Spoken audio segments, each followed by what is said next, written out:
na segunda sessão aqui.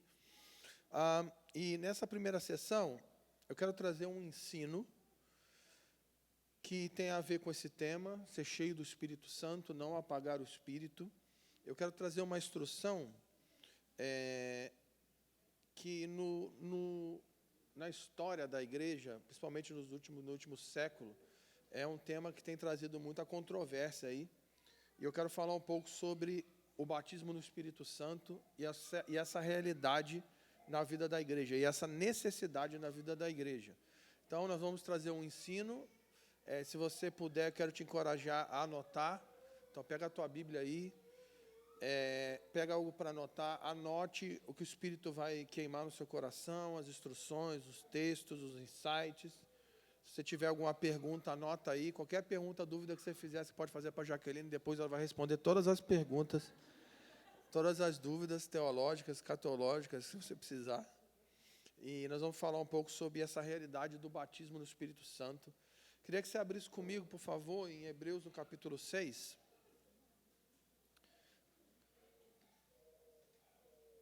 Carta aos Hebreus, no capítulo 6. O escritor de Hebreus, ele escreve algo muito interessante aqui, no versículo 1. Hebreus 6:1 diz assim: portanto, deixemos os ensinos elementares a respeito de Cristo e avancemos para a maturidade, sem lançar novamente o fundamento do arrependimento dos atos que conduzem à morte, da fé em Deus, do ensino a respeito de batismos e imposição de mãos, da ressurreição dos mortos e do juízo eterno. Vamos ler nessa versão aqui. Bota um aí para nós aí, por favor.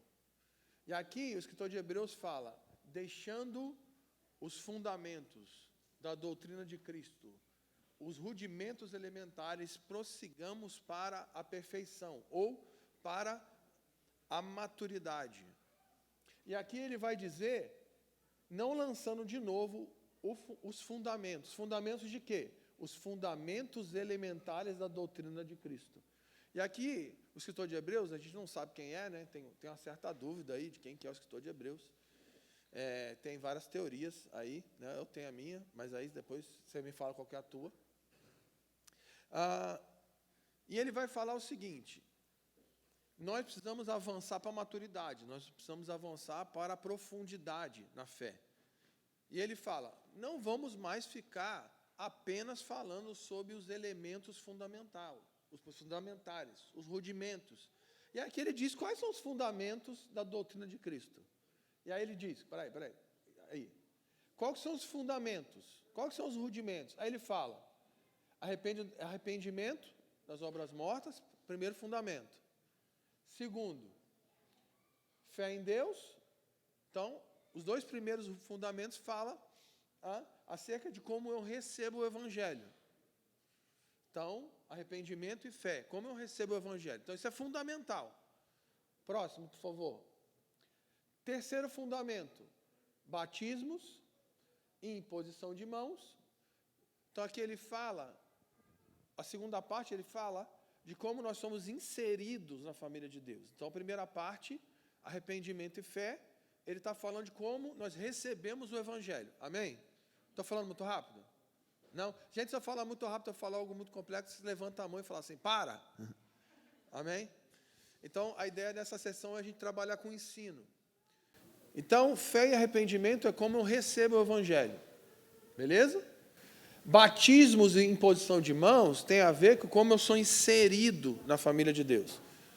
E é interessante aqui que batismo está no plural. Amém? Amém? Fala um amém de vez em quando, um terra, manto. Isso, glória a Deus. Fica comigo.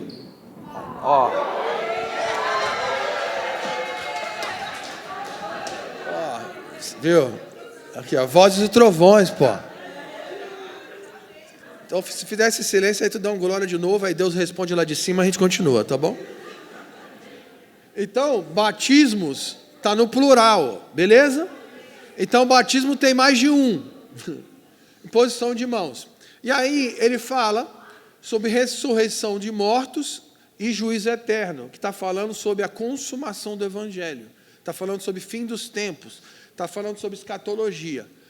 Então, são 6 elementos fundamentais da fé em Jesus: arrependimento, fé, batismos, no plural, imposição de mãos, ressurreição dos mortos e juízo eterno. São 6 fundamentos da fé em Cristo Jesus. Agora pensa comigo, gente, o escritor de Hebreus está dizendo que isso aqui é o básico. Isso aqui é o básico. Esse é o rudimento. Aí ele está falando, gente, não vamos só ficar nisso aqui, não. Vamos avançar para as coisas mais maduras. Agora pensa, se isso aqui é o rudimento, gente. Agora olha para a igreja evangélica global. Gente, a gente não sabe nem o que é isso aqui. A igreja não fala nem sobre juízo eterno, a igreja não sabe nada. A igreja geral, estou falando, quase não fala sobre fim dos tempos, quase não fala sobre escatologia. As pessoas falam que escatologia é algo difícil. O escritor de Hebreus está dizendo que isso aí é o básico. A gente quase não fala sobre imposição de mãos. O que é a doutrina de imposição, irmãos? O que é isso? Então, nós queremos falar um pouco hoje sobre esse fundamento, batismos. Lembrando que isso é um fundamento básico. Esse é o básico. Isso aqui é o assunto da classe de novos membros da igreja do século I.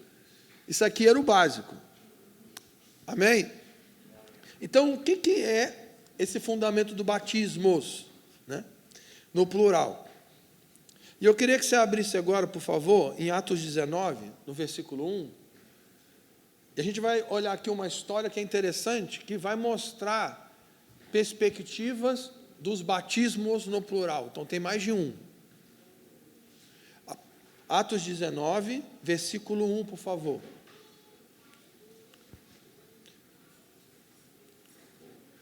Diz o texto, e sucedeu que enquanto Apolo estava em Corinto, Paulo, tendo passado por todas as regiões superiores, chegou a Éfeso, e achando ali alguns discípulos. Pausa. Aqui, peraí, volta. Aqui está falando do início da igreja, onde havia um mestre chamado Apolo. Beleza? E também havia Paulo, o apóstolo. E diz que Paulo tinha chegado em Éfeso. E ali achou alguns discípulos. Então, Paulo encontrou quem? Eles eram descrentes? Eles eram incrédulos? Sim ou não? Eles eram o quê? Então, eles eram crentes. Eles tinham recebido o evangelho, amém? Beleza. Então, continua, por favor. E disse-lhes, vocês já receberam o Espírito Santo quando creram? Creram em quê? Em Jesus. Olha aí, ó. Creram no Evangelho. Então eles eram crentes? Sim ou não? Sim. Beleza. Aí o que Paulo está perguntando? Vocês já receberam o Espírito? Essa pergunta é complicada, né? Eles não eram crentes? Eles já não tinham crido? Pô, Paulo está fazendo uma pergunta estranha. Vocês já receberam o Espírito Santo? Aí eles falaram, eu nem sei o que você está falando. Eu nem sei o que é isso. Espírito Santo. Bota o 3, por favor. E perguntou-lhes, então, que batismo vocês receberam? E aí eles receberam, eles falaram o quê? No batismo de João. Complicado, né? Mas Paulo disse, certamente João batizou com batismo de arrependimento, dizendo ao povo que cresce no que após ele havia de vir. Isso é em Jesus Cristo. Próximo. E os que ouviram foram batizados em nome de Jesus. Gente, olha a quantidade de batismo que tem nessa passagem. Bota o próximo, por favor. E, impondo-nos as mãos, Paulo, veio sobre eles o Espírito Santo e falaram em línguas e profetizaram. Gente, essa passagem aqui é o estudo sistemático, objetivo, exegético do fundamento sobre batismos. Então vamos lá. Paulo encontrou discípulos, eles eram crentes. Estamos juntos ainda? Beleza.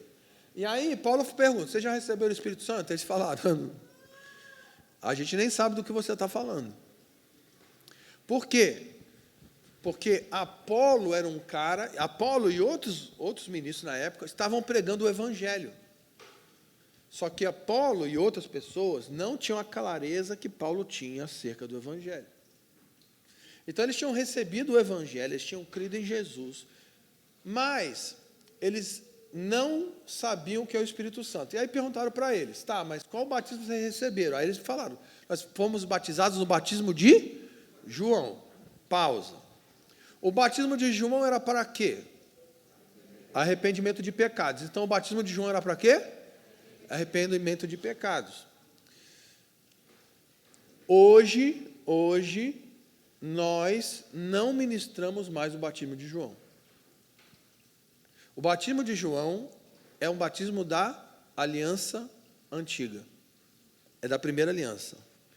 Agora, na nova aliança, nós batizamos pessoas em nome de Jesus. Tá todo mundo comigo? Estou falando devagar, tranquilo, beleza. Lembra que João, ele preparou o caminho do Senhor. Então, ele pregava, arrependam-se porque o Messias está chegando. Lembra que ele falava? O reino está próximo. Então, vocês precisam se arrepender. Então, as pessoas vinham para ele, confessavam os pecados e eram batizados no batismo de arrependimento de pecados. E o batismo de João é o batismo que preparou pessoas para receber a nova aliança. Está tudo bem? Está anotando as perguntas para fazer para a Jaqueline depois? Beleza. Glória a Deus? Beleza. O que acontece aqui é que Paulo está dizendo que, beleza, vocês foram batizados no batismo de João, mas agora vocês precisam ser batizados em nome de Jesus. Qual que é a diferença do batismo de João para o batismo em nome de Jesus? O batismo de João é o batismo da antiga aliança que preparou pessoas para receber Jesus. O batismo em nome de Jesus, ou seja, mergulhar alguém na água em nome de Jesus, é a entrada de alguém na família de Deus. Por que nós pregamos o Evangelho hoje, quando a pessoa recebe o Evangelho, ela é batizada nas águas, em nome do Pai, do Filho e do Espírito Santo? Quando alguém é batizado nas águas, essa pessoa está morrendo para a vida anterior, é um testemunho público, ela está descendo na água. Então, é um testemunho que ela morreu para a vida anterior, e quando ela sobe, é um testemunho que ela está viva em Cristo.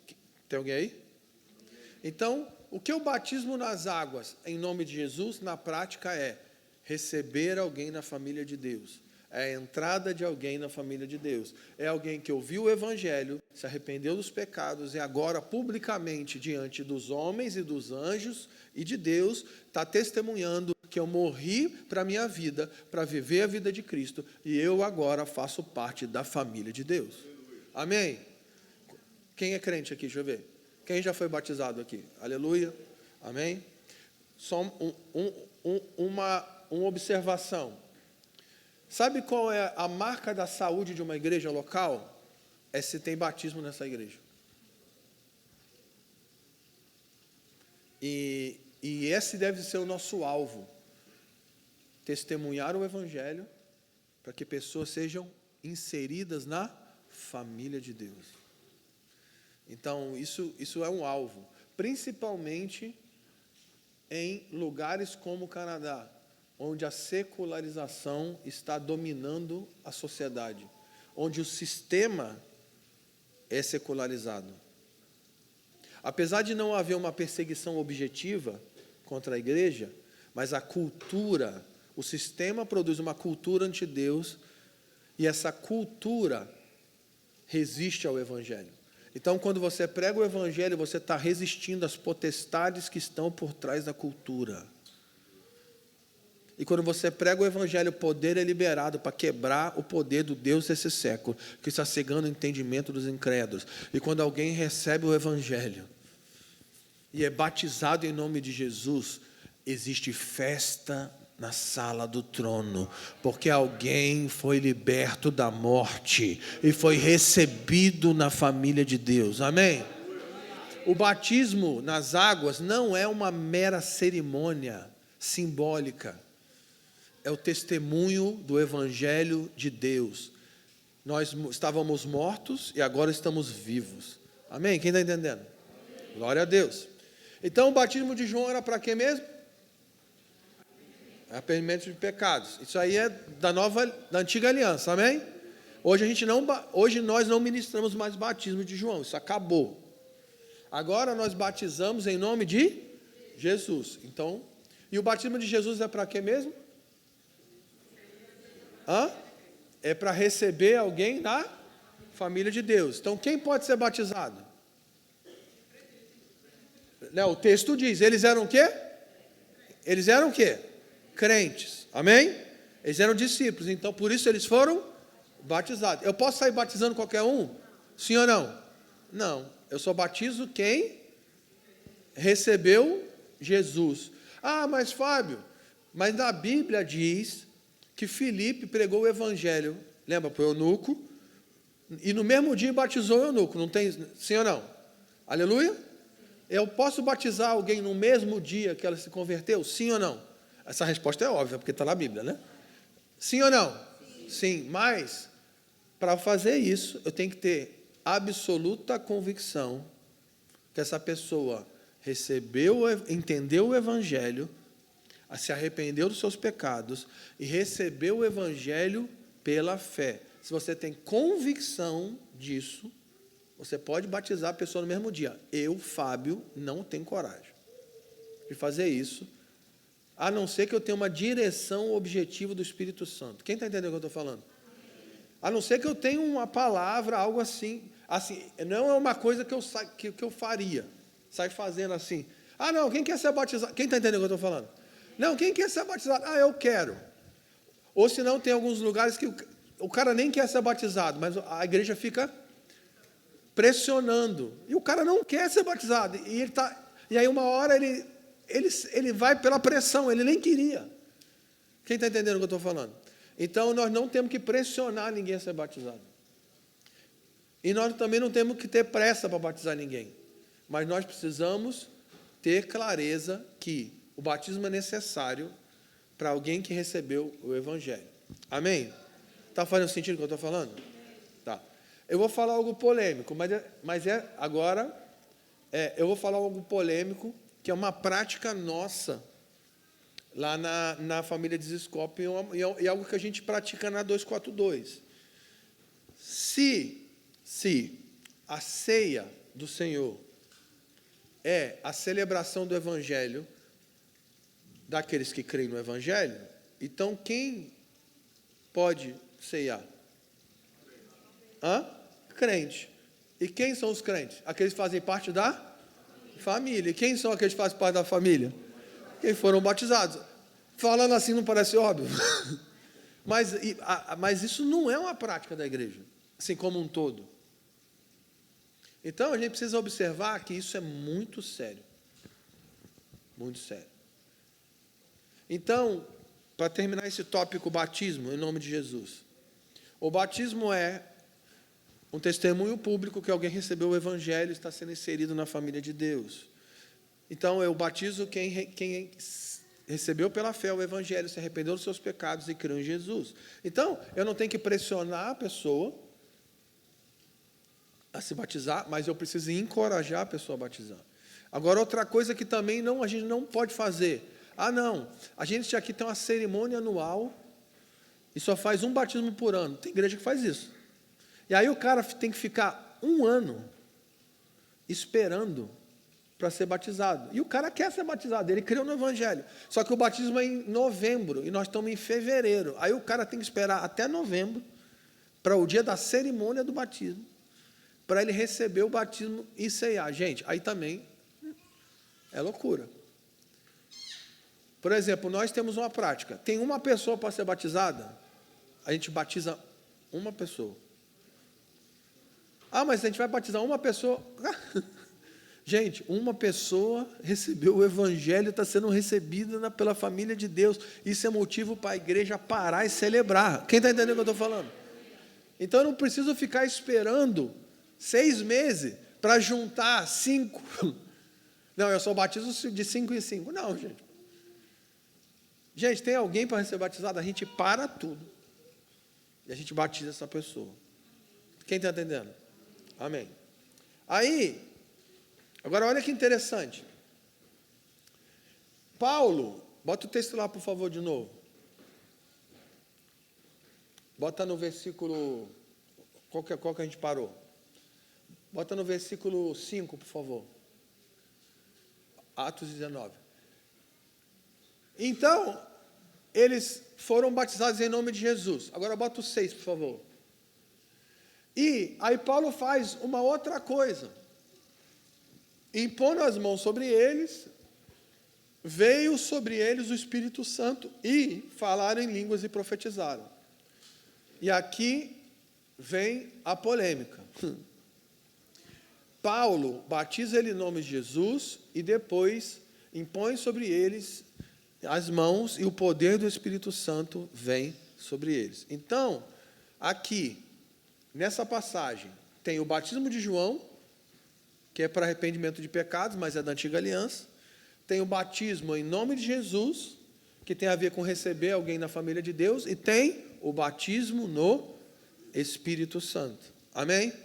Então, aqui, nessa mesma passagem, tem 3 batismos. Por isso que, quando o escritor de Hebreus, ele está escrevendo sobre batismo, ele fala batismos, no plural.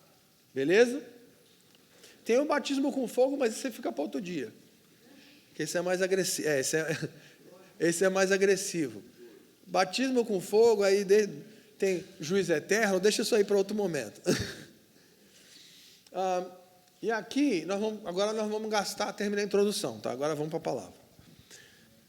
Nós vamos agora falar o que é batismo no Espírito Santo. E aqui, gente, parece simples, mas não é. Porque dentro da teologia, esse termo, batismo no Espírito Santo, ele é muito discutido, ele é muito amplo, ele é muito complexo.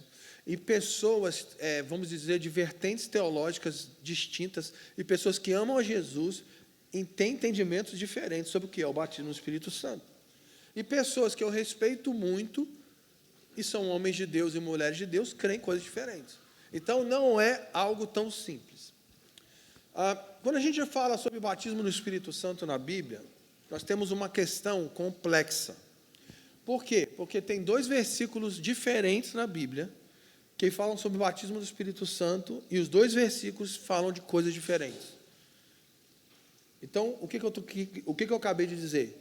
Que tem 2 versículos na Bíblia que falam sobre o batismo do Espírito Santo e cada versículo fala que batismo com o Espírito Santo é outra coisa. Então, é complexo. E aqui tem uma questão teológica que a gente precisa entender. O fato de ter 2 versículos falando 2 coisas sobre o mesmo termo, não quer dizer que a Bíblia está se contradizendo. Está dizendo que a Bíblia está se complementando. Amém? Vou te dar um exemplo técnico. Tem um versículo na Bíblia que diz que Judas morreu enforcado. Amém? E tem um outro versículo na Bíblia que diz que Judas morreu, ele caiu numa pedra e se espatifou. Aí fica a pergunta. Aí os ateus vão pegar esses 2 versículos, está vendo? A Bíblia aí. A Bíblia não concorda nem com ela mesma. A Bíblia... Como é que você vai confiar num livro que discorda dele mesmo? Você tem 2 versículos falando a mesma coisa diferente sobre o mesmo evento. Porque esses versículos não são conflitantes, eles são complementares. Então a pergunta é, como que Judas morreu? Enforcado ou ele caiu numa pedra? Ele se enforcou, morreu. O que aconteceu? Ele caiu numa pedra e se espatifou. O problema é que o primeiro cara que escreveu, quando passou, viu Judas pendurado. E o segundo que escreveu, quando passou, viu ele. Aleluia. Glória a Deus. Mas ele estava morto. O problema é que as pessoas querem problematizar os detalhes e não entender o fundamento. Quem está entendendo o que eu estou falando? Tá, dito isso, vamos para a polêmica. Então, o que é o batismo do Espírito Santo? Então, vamos abrir em 1 Coríntios 12, por favor. E vamos ver o que Paulo vai falar. O que Paulo fala que é batismo do Espírito Santo? E interessante que 1 Coríntios 12 está falando sobre dons do Espírito. Amém? Amém? Está falando sobre o poder do Espírito Santo.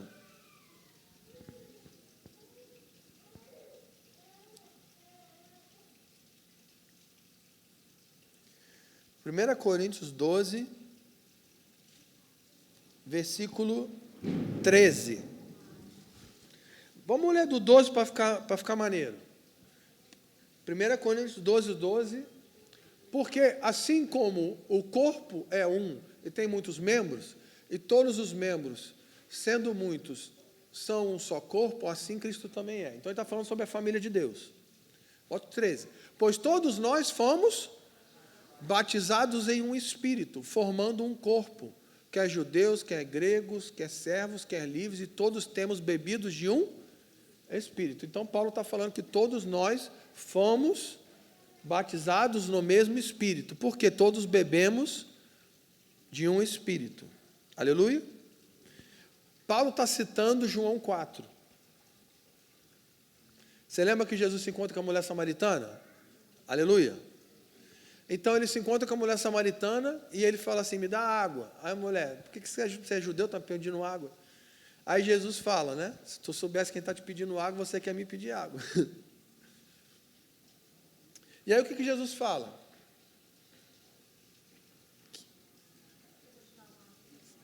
Se você beber a água que eu lhe der, você nunca mais vai ter sede. Ele está falando de quê? Ele está falando da salvação. Repita comigo, salvação. Então ele está falando sobre aqueles que recebem a Jesus, creem em Jesus, que bebem do seu espírito, nunca mais terão sede. Salvação.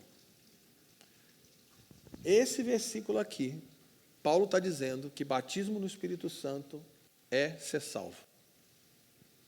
E aqui é o versículo que todos os reformados cessacionistas usam para bater nos pentecostais. Porque eles estão usando um versículo. Estão dizendo que se você é pentecostal que crê que batismo no Espírito Santo é falar em línguas, é profetizar, você está errado. Por quê? Porque você está discordando de Paulo. Porque Paulo está falando sobre um batismo em um espírito, que tem a ver com beber de um espírito, que tem a ver com fazer parte da família de Deus. Aleluia? Então isso aqui está falando sobre salvação. Vamos abrir aí, por favor. João 3.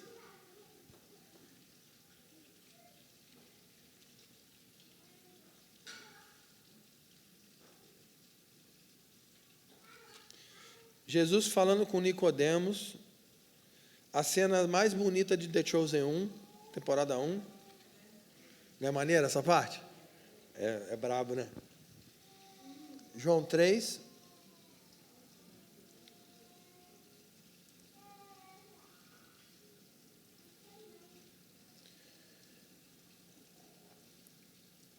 Versículo 5 diz assim.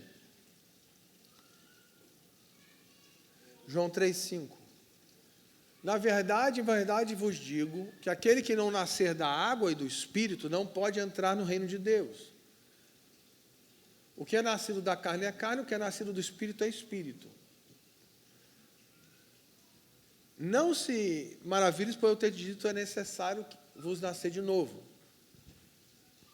O vento sopra por onde quer e ouve a sua voz, mas não sabe de onde vem nem para onde vai. Assim, todo aquele que é nascido do... Então, ele está falando sobre o que aqui? Nascer de novo. Ele está falando sobre se converter. E ele fala que se converter a Jesus é nascer de novo. E nascer de novo é nascer do Espírito. Então, todo aquele que se converte a Jesus, nasce do Espírito. E pode entrar no reino, pode ver o reino. Então, todo aquele que recebe a Jesus, ele é batizado no Espírito, ou seja, a palavra batismo significa mergulho. Ele é inserido no Espírito. Ele nasce do Espírito. Ele bebe do Espírito. Amém? Um amém. Você perdeu a oportunidade de dar uma glória. Deixa eu fazer uma pergunta técnica aqui. Jesus foi gerado pelo Espírito, sim ou não? Sim ou não? Quando? O Jesus homem foi gerado pelo Espírito, sim ou não? Quando? Não, calma. Vamos pensar. Quando? Quando ele foi gerado? Então, quando o Espírito veio sobre Maria. Aí, quando o Espírito vem sobre Maria, o Jesus homem é gerado dentro de Maria. Jesus é Deus, mas ele encarna dentro de Maria. E isso acontece por meio do Espírito. Então, o mesmo fôlego de vida que Deus soprou sobre Adão, ele se tornou uma alma vivente, o mesmo fôlego ele soprou sobre Maria, e o Deus encarnou dentro de Maria. Isso aconteceu quando o Espírito foi soprado sobre Maria. Então, todo aquele que está morto por causa dos pecados, quando recebe a Jesus, ele é batizado no Espírito, ou seja, o mesmo fôlego de vida que veio sobre o Adão. O mesmo fôlego de vida que veio sobre Maria e gerou Cristo dentro dela. Esse mesmo fôlego de vida veio sobre nós e gerou a vida de Deus em nós. Nós estávamos mortos e agora nós estamos vivos, porque nós nascemos do Espírito. Nós bebemos do Espírito. Amém? E agora nós somos participantes de um reino. E agora, por isso Paulo em Coríntios 12 diz que todos nós somos membros de um só corpo. Por quê? Porque todos nós fomos batizados no mesmo Espírito, porque todos nós bebemos do mesmo Espírito, e todos nós fomos gerados pelo mesmo Espírito. E agora a vida de Deus está em nós. Então, sim, os presbiterianos, os batistas reformados, os episcopais, os anglicanos, sim, eles estão certos. Paulo, quando ele fala sobre o batismo no Espírito Santo, ele está falando que batizado no Espírito é nascer de novo. Sim.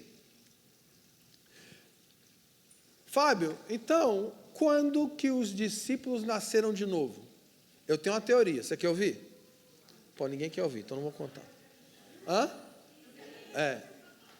Quem quer ouvir?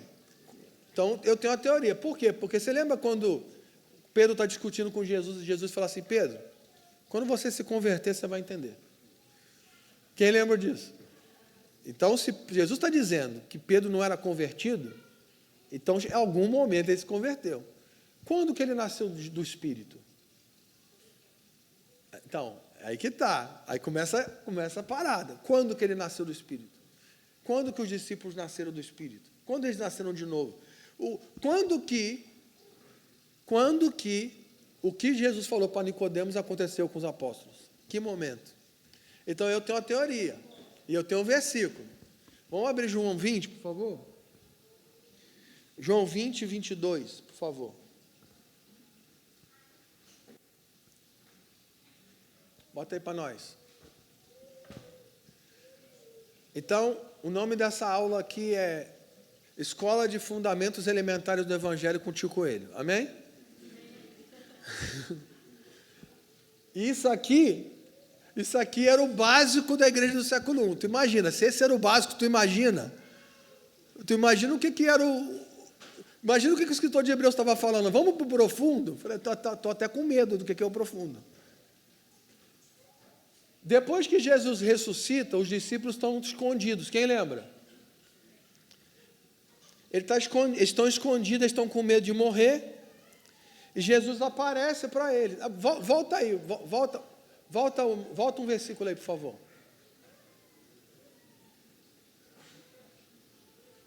Volta um versículo. Isso, volta um versículo agora. Isso. Mais um, vai. Isso, mais um. Ela está fazendo de propósito para vou virar figurinha. Não, dança profética não. Isso.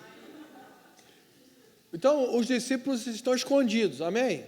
Jesus morreu. Os discípulos estão escondidos. Eles estão com medo de morrer também. Aí, o que Jesus faz? Jesus aparece para eles, amém? Então, isso está em Marcos 16, isso está em Mateus 28, isso está em João 20. E aí, quando Jesus aparece para eles, o que ele faz? Ele mostra as mãos e o lado. Então, os discípulos se alegraram vendo o Senhor. Então, é a primeira vez que eles veem Jesus ressurreto. Bota agora vai, agora 21 agora. Isso, para pular de cá mais rápido. Aí Jesus disse, Shalom, Pai sejam convosco. Assim como o Pai me enviou, eu vos envio. Agora bota o 22, por favor. E havendo dito isso,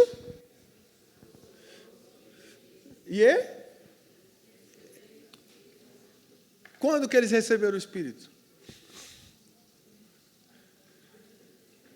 Então, é forte o que eu vou falar. Mas os discípulos não receberam o Espírito em Atos 2. Os discípulos receberam em João 20. Aqui, eu creio que eles nasceram de novo. Porque o que Jesus fez? Jesus fez o quê? Então vamos tudo de novo. O mesmo fôlego de vida que veio sobre Adão e ele se tornou uma alma vivente, o mesmo fôlego de vida que veio sobre Maria e gerou Cristo dentro de Maria, agora o mesmo fôlego de vida vem sobre os discípulos e eles nascem do Espírito. Eles nascem de novo. Eles são batizados no Espírito. E aqui eles se tornam crentes. Eles se tornam convertidos. Aqui eles se tornam templo do Espírito. Amém? Tá tudo bem? Quem tem as perguntas para fazer para a Jaqueline? Você tem? Vai anotando aí. Então vamos recapitular tudo. O batismo de João era para quê mesmo? Para arrependimento de pecados. E o batismo em nome de Jesus? Batismo nas águas? Para receber alguém na família de Deus. É um testemunho que a pessoa morreu para si mesmo e agora ela está viva em Cristo. Por isso a gente desce ela na água e ela sobe. Tem a ver com ela morreu e ela ressuscitou, ela nasceu. Amém? Agora, Paulo também fala sobre o batismo no Espírito, que tem a ver com nascer de novo, tem a ver com nascer do Espírito, tem a ver com beber do Espírito, tem a ver com receber o Espírito. Em João 7 também Jesus fala, né? Aquele que beber da água que eu lhe der, lembra disso? Então está falando sobre o Espírito. Então sim, o batismo no Espírito tem a ver com salvação. E como eu disse, os reformados, os reformados tradicionais, cessacionistas, que não creem nos dons, eles vão usar esses versículos para dizer que nós, pentecostais, carismáticos, malucos, estamos errados. Vocês não podem acreditar nisso, por quê? Porque batismo no Espírito Santo tem a ver com ser salvo. E sim, eles estão certos, porque tem versículo para isso. Só que vamos pensar na cronologia, amém? Estou falando devagar para ser didático.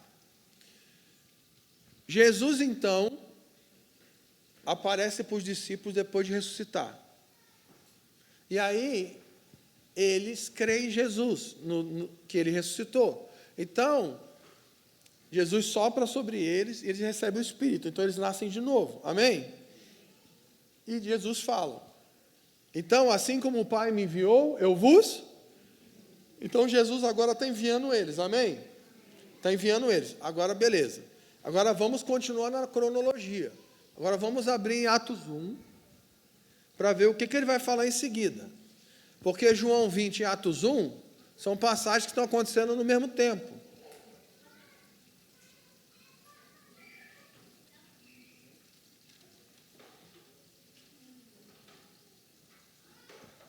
Atos 1, 4.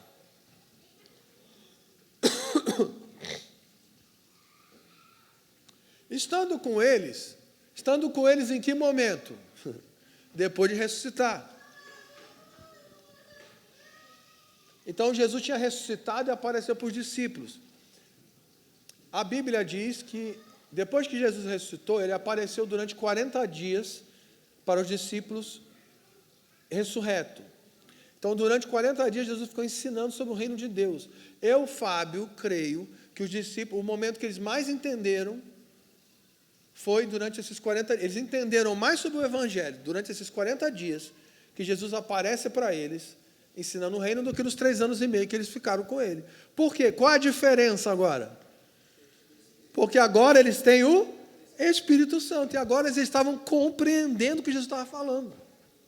Então, eu acredito que a base da teologia apostólica que a gente tem mais a ver com aquilo que eles ouviram nos 40 dias do que do que eles aprenderam nos 3 anos e meio. Porque eu acredito que, quando o Espírito é soprado sobre eles têm uma clareza, revelação. Os olhos do seu coração são iluminados. Amém? Quem está entendendo? Então, beleza. E aí, o que Jesus falou em João 20 mesmo? Assim como o Pai me enviou, então vão. Mateus 28 diz o quê? Vão e façam de todas as nações. Marcos 16 diz: vão, pregue o evangelho, cura os enfermos, expulsam os demônios. Então é para ir, amém? Aí Jesus aqui disse: estando com eles, determinou que não se ausentasse de Jerusalém, mas que esperasse. Ah, pô, Jesus, aí também não está ajudando. Gente, não tem hora que Jesus não parece que está zoando? Não tem? Não tem uns momentos que parece que Jesus está fingindo que é bipolar? Porque, lembra da mulher samaritana? O que Jesus falou para a mulher samaritana? Vem a hora e já chegou. Pô, Jesus. Não parece papo de maconheiro esse negócio? Vem a hora e já chegou. Pô, Jesus, vem a hora e já chegou. Parada de maluca essa. E aquela passagem que ele está falando, eles estão descendo do monte da transfiguração, eles perguntam, eles veem Elias conversando com Jesus, aí falam: ô Jesus, mas Elias não tem que aparecer antes do reino? Aí Jesus: é muito bom, porque Elias virá e restaurará todas as coisas, mas Elias também já veio e fizeram tudo o que quiseram com ele. Pô, Jesus, Elias virá ou já veio? Esse papo de maluco, né? Jesus tinha uns negócios estranhos. E agora ele vem com essa. Ele aparece para os discípulos, sopra sobre os discípulos e diz: vão e façam discípulos de todas as nações. Assim como o Pai me enviou, eu vos envio. Aí Jesus fala assim: mas esperem. Pô, Jesus, é para ir ou é para esperar? E aqui tem um ponto, que Jesus está enviando os discípulos para a grande comissão, mas ele está dizendo para esperar por uma coisa: a promessa do Pai. Se você pode rabiscar a sua Bíblia, chegou a hora. Rabisca aí a promessa do Pai.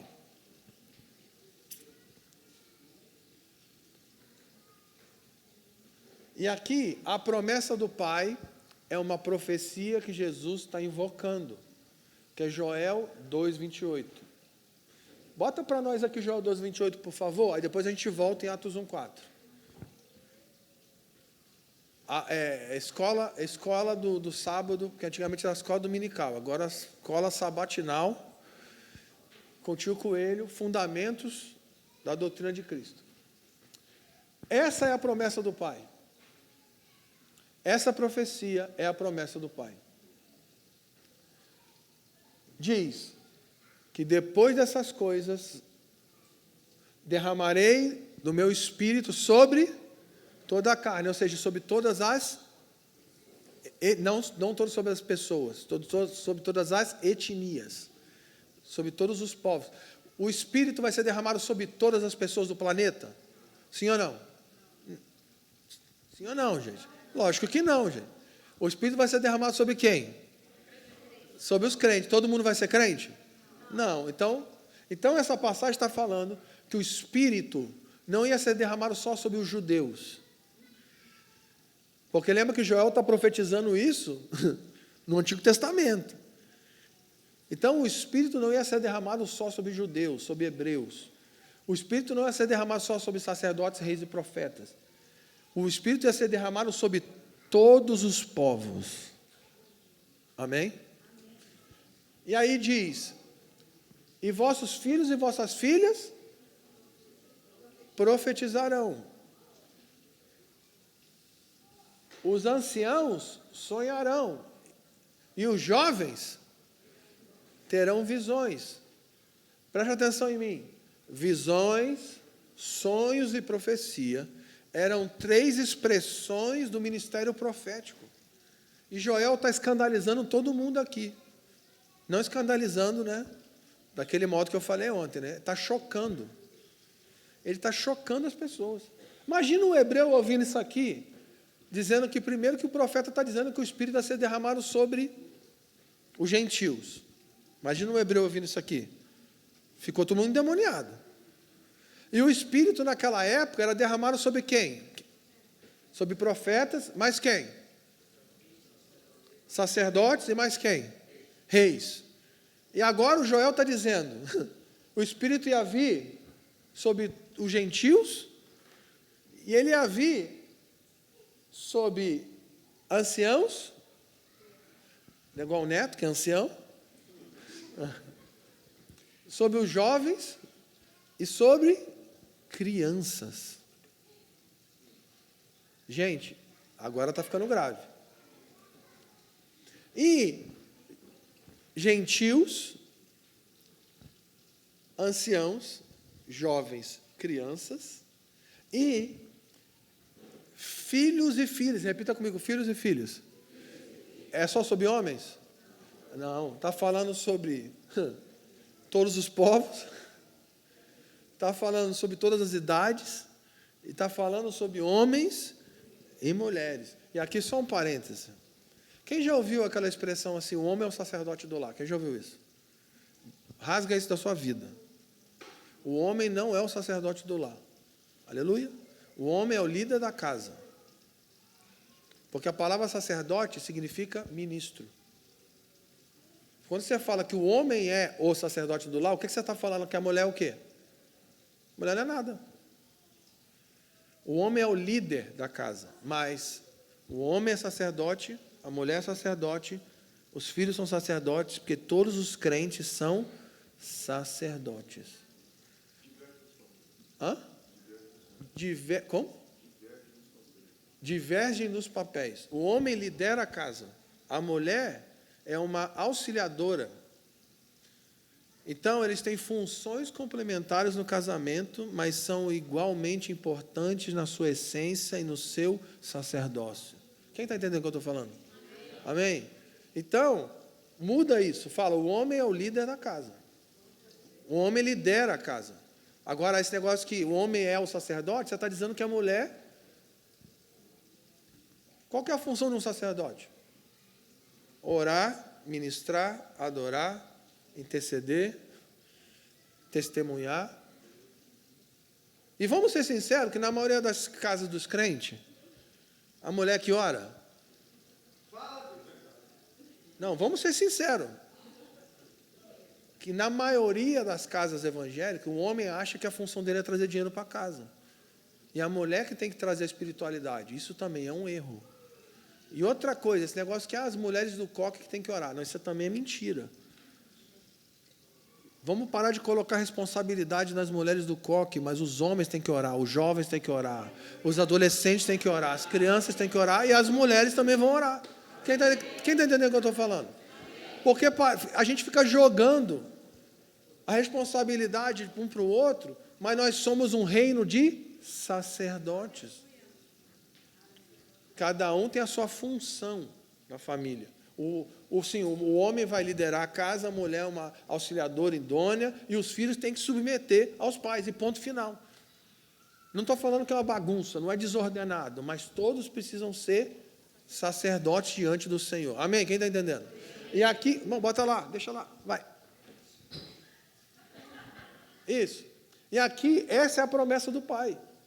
O Espírito seria derramado sobre todos os povos, sobre todas as famílias, sobre todas as idades.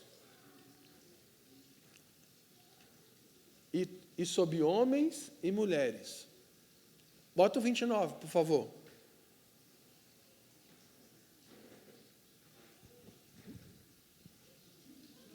« 29 agora.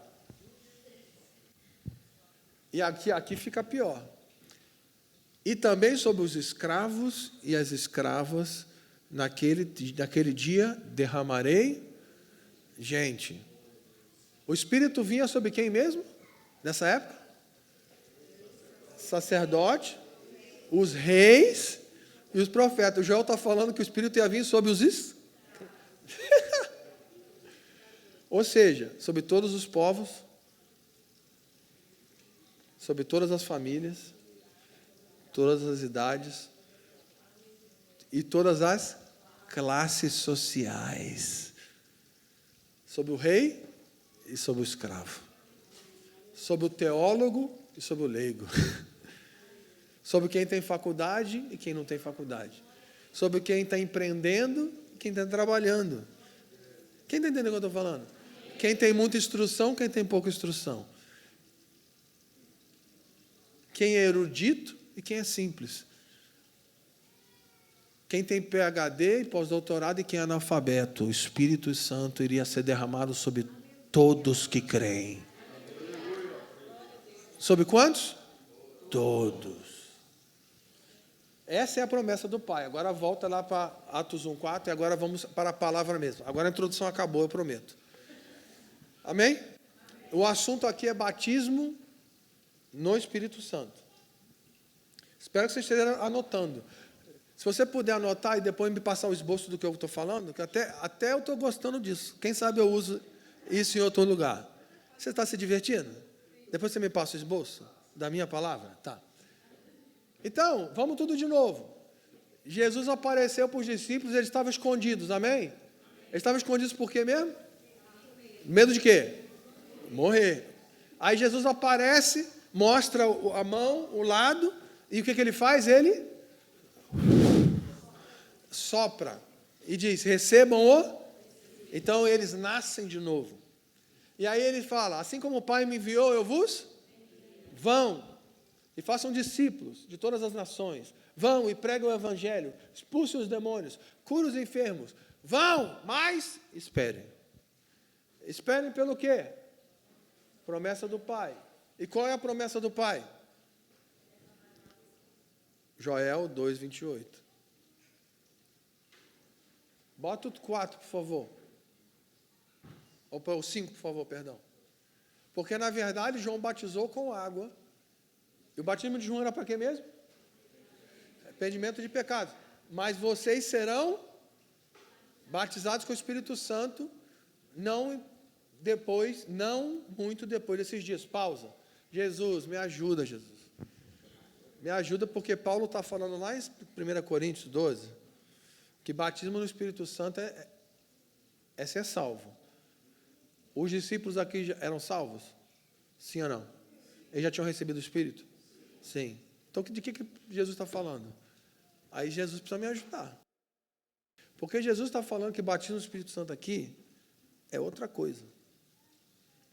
E qual que é a treta? A treta é que tem 2 versículos diferentes na Bíblia, falando 2 coisas diferentes sobre a mesma coisa. Lembra que eu falei sobre Judas?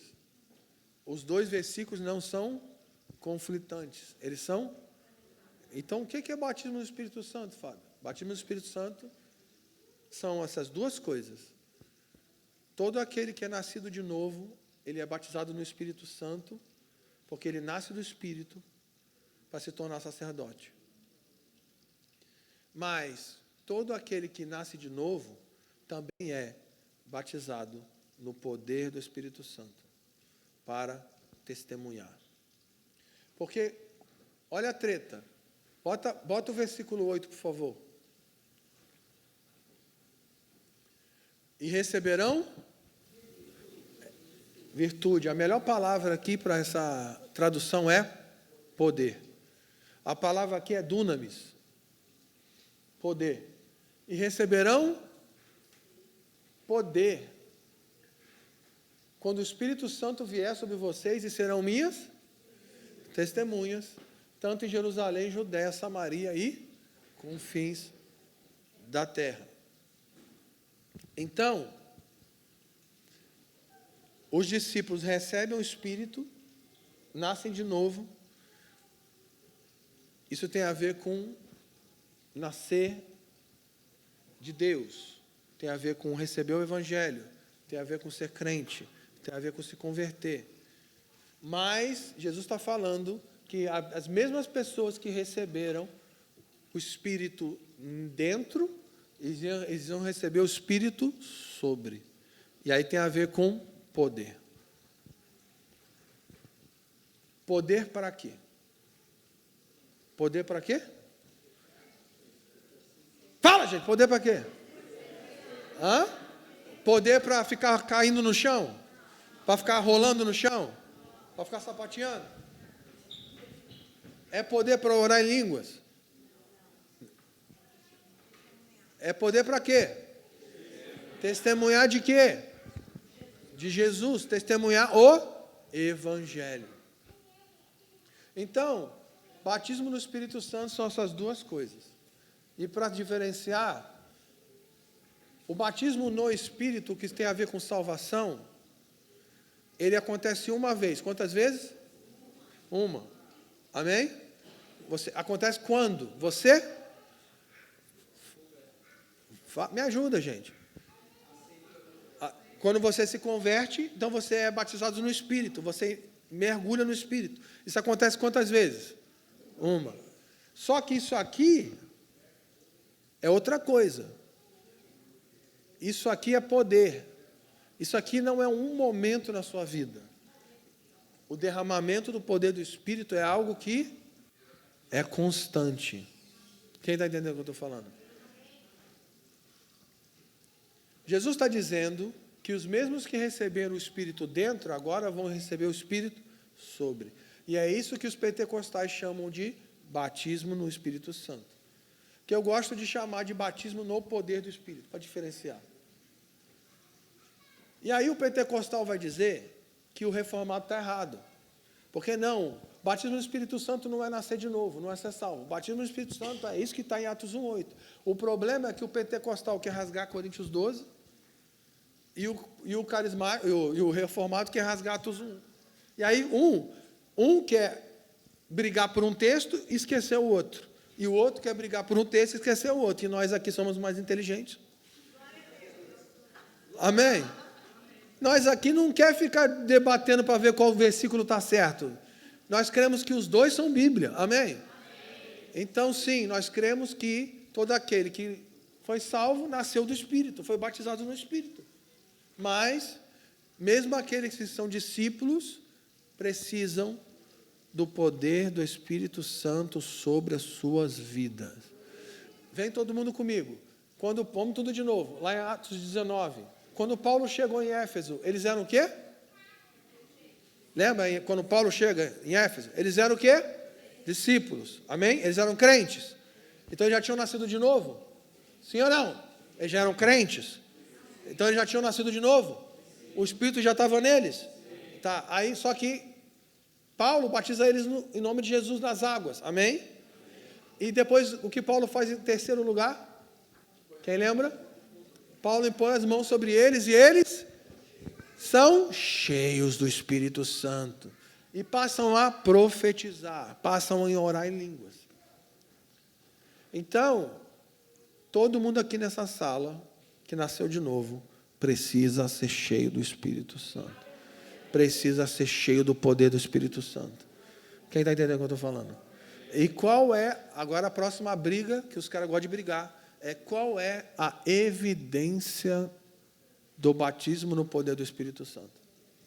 Quem já foi pentecostal aqui? Levanta a mão. Quem já foi de igreja pentecostal? Quem já foi de igreja batista? Quem já foi tradicional? Quem já foi reformado aqui? Ninguém foi reformado? Alguém já foi presbiteriano aqui? Ela já foi muitas coisas. Ela levantou a mão para todas as opções. Ela já foi presbiteriana, batista, pentecostal. Ela já brincou das... Então, ela foi crescendo na loucura. Ela saiu da presbiteriana, veio para batista, está aqui agora. Então, ela vai progredindo.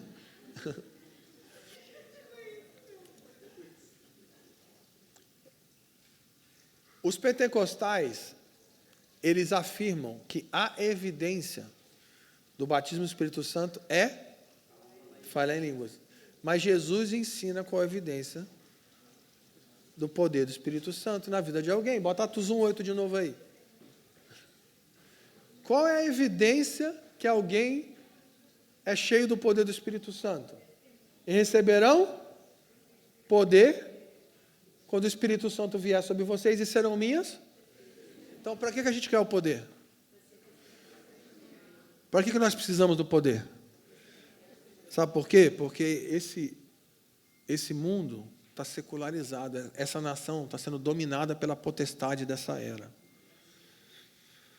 O espírito dessa era está por trás de uma cultura anti-Deus, uma cultura secularizada, que está cauterizando a mente de uma geração.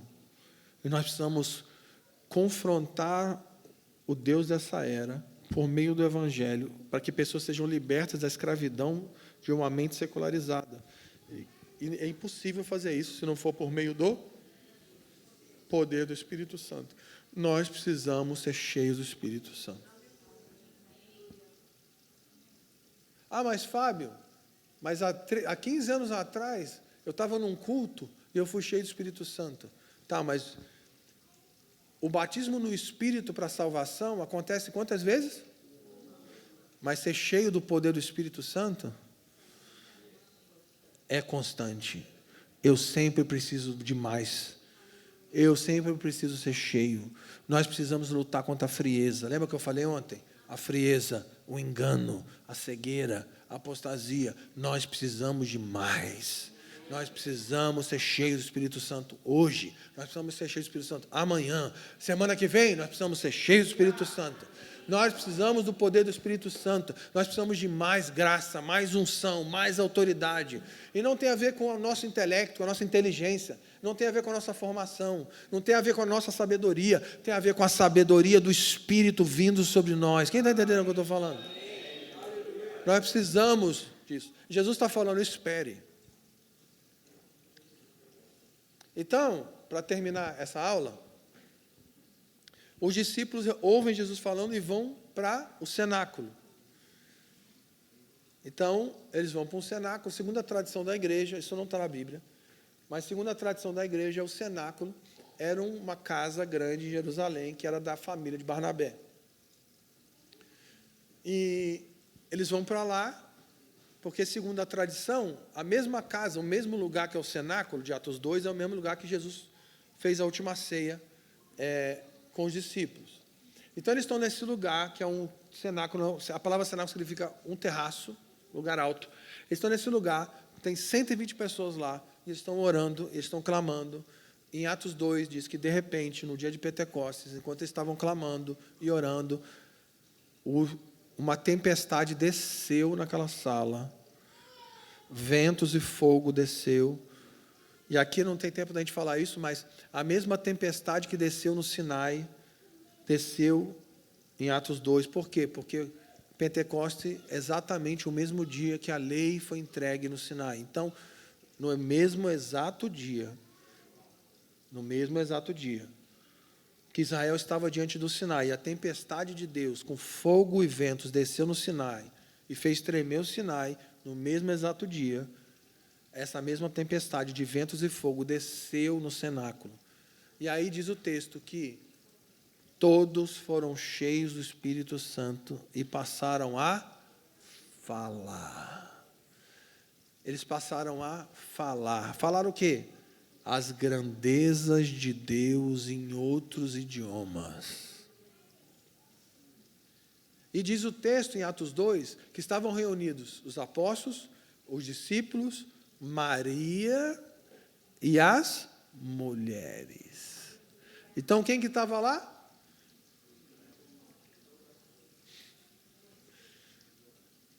O que aconteceu? Joel 2 começa a se cumprir. Então, em Atos 2, tinham anciãos, tinham jovens, tinham crianças, tinham mulheres, tinham sábios e tinham humildes. E todos eles estavam unidos e todos foram cheios e todos passaram a falar. E as nações que estavam lá, porque está em Pentecostes, então tinha gente do mundo inteiro.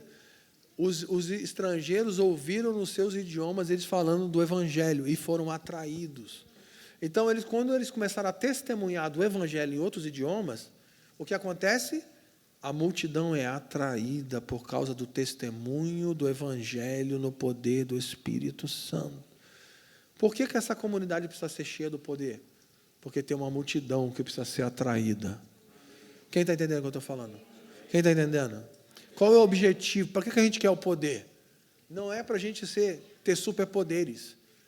Nós precisamos do poder para testemunhar o Evangelho na unção do Espírito. Por quê? Porque tem uma multidão lá fora que está morta e precisa ser atraída. E quando a multidão é atraída, o que acontece? Pedro se levanta, prega o Evangelho e 3.000 almas se convertem, se arrependem e são batizadas em nome de Jesus. Glória a Deus. E para terminar, vamos abrir em Atos 4, por favor.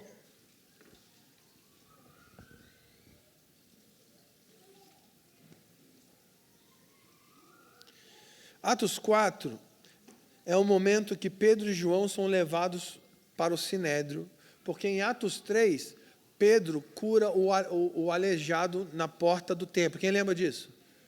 O aleijado fala, me dá, você pede esmola, e aí Pedro fala, eu não tenho prata, não tenho ouro, mas o que eu tenho, eu te dou. Em nome de Jesus, levanta e anda. Aí o aleijado levanta, é curado, a multidão fica maluca, Pedro prega e 5.000 almas se convertem. E nesse momento, a igreja já tem, fácil, mais de 15.000 pessoas. Caos. E aqui só um parênteses. Porque Deus não gosta de mega igreja. Mega church é errado. Quem já viu isso? Não, Deus não mora em mega church. Então, alguém me fala o que aconteceu em Jerusalém, porque Jerusalém era uma mega church. Não tinha parede preta, não tinha telão de LED, mas era uma mega church. Aleluia. Então, 5.000 almas se convertem. E aí, o Sinédrio pega Pedro e João e levam ele para ameaçar eles de morte. E o mesmo Sinédrio que condenou Jesus à morte, ou seja, o mesmo Sinédrio que prendeu Jesus no Getsemane, entregou Jesus para ser crucificado por Roma, agora está ameaçando Pedro e está falando, nós vamos matar vocês também. Pedro fala, olha, nós não podemos deixar de falar daquilo que vimos e ouvimos, e fala, nós vamos continuar pregando. E eles voltam para os discípulos com medo de morrer. Por quê? Se o Sinédrio condenou Jesus à morte, imagina eles. No versículo 23, para terminar, bota para mim, por favor. Eles voltam da prisão, desse interrogatório no Sinédrio, e voltam a se encontrar com os discípulos. E soltos, Pedro e João foram para os seus e contaram tudo o que lhe disseram os principais sacerdotes e anciãos. Vai. E ouvindo eles unânimes, levantaram a voz e disseram, Senhor, Tu és o que fizeste o céu, a terra e o mar e tudo o que neles há.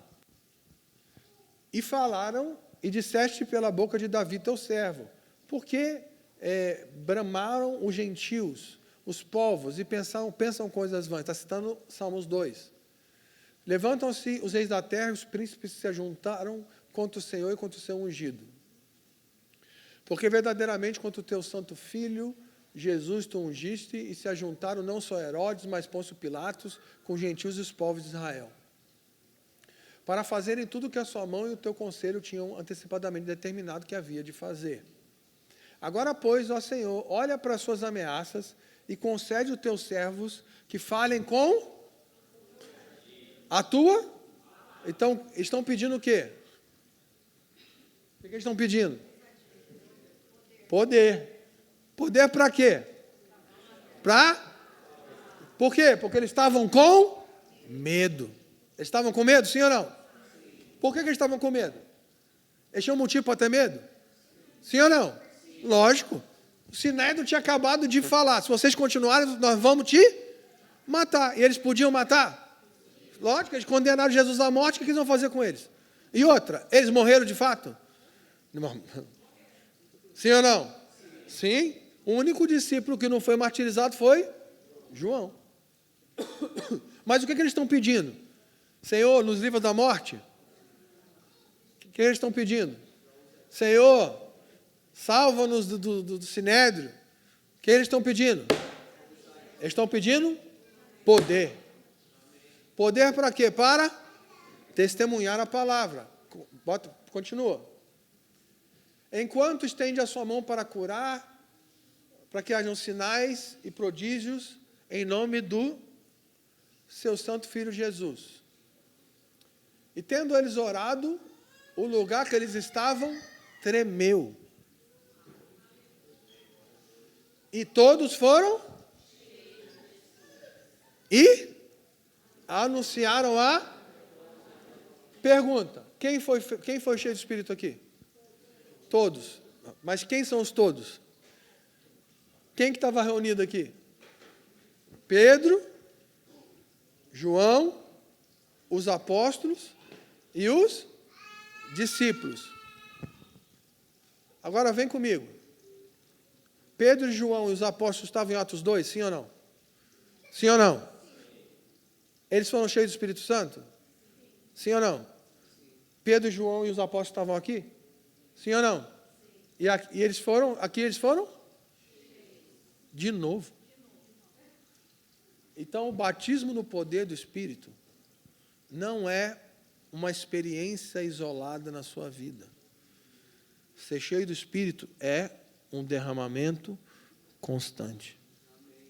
O Espírito foi derramado em Atos 2, o Espírito foi derramado em Atos 4, o Espírito foi derramado em Antioquia, o Espírito foi derramado em Éfeso, o Espírito foi derramado e ele continuou sendo derramado. Nós precisamos de uma busca incessante por um constante derramar do poder do Espírito Santo sobre nós. Nós precisamos ser batizados no poder do Espírito Santo. O batismo no Espírito para a salvação é uma experiência única. O batismo no poder do Espírito Santo é uma experiência constante. Todos os dias eu quero continuar a ser cheio do Espírito Santo.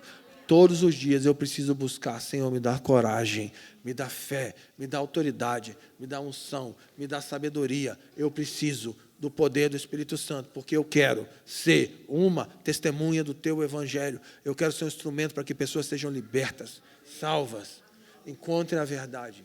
Nós queremos ser uma comunidade cheia do Espírito Santo, porque nós queremos ser uma comunidade que é um testemunho do Evangelho de Deus, para que pessoas sejam alcançadas pelo Evangelho, pessoas sejam inseridas na família de Deus, e pessoas sejam inseridas na comunhão dos santos, que é o santuário do Espírito Santo. Amém? Aleluia. Terminei a aula. Para terminar essa sessão, a gente vai ter um intervalo, então eu queria de novo que nós ficássemos de pé, e agora, homem com homem, mulher com mulher, nós vamos orar uns pelos outros de novo. Não vale adolescente com adolescente dessa vez. Agora, adolescentes ficarão com adultos. E você vai procurar alguém que não é teu cônjuge, não é teu melhor amigo,